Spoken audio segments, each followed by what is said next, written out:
Hello, my name is Darren Hodgkinson, and I'm going to be talking about the use of demonstrating how to use a hand tool safely and explain the use to the group. So what I'll do first of all is I'll talk about how to use the shift knife here in a safe way, and then what I'll do afterwards is I'll talk about how I would demonstrate the use to a client group.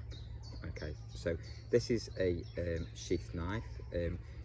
This is the knife here, and this is the sheath that it remains inside.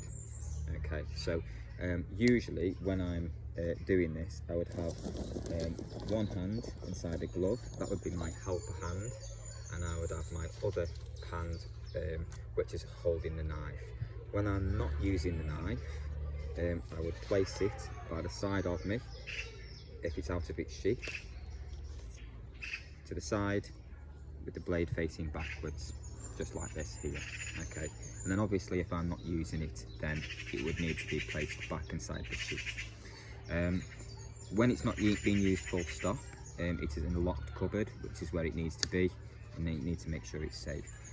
Checks will go on all the time, and that has been highlighted in my risk assessment assignment as well. Okay, so that has been checked as it comes in and comes out. It will also need to be sharpened on a very regular basis, because a sharp knife is a safe knife. So I'm just going to sort of highlight how I would show how to use this with a client group. Probably the main thing that this would be used for is whittling and shaping wooden items.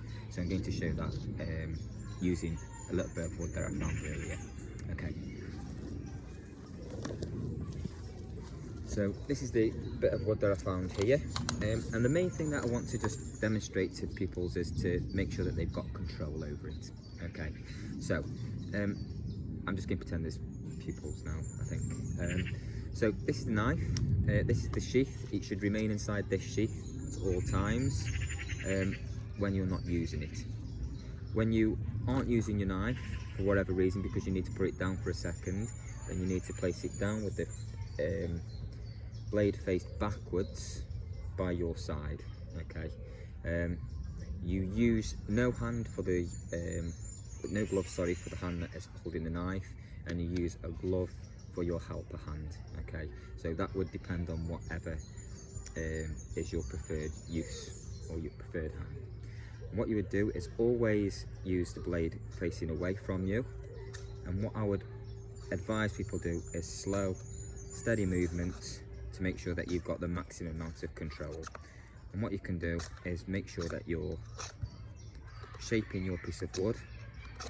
If you feel any resistance, then just be careful. But as well as that, any sort of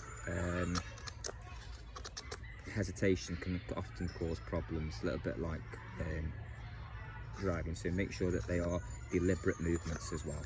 Okay, so when you finish with it, if it's only for just to pick something else up, then like I say, you place it down by the side of you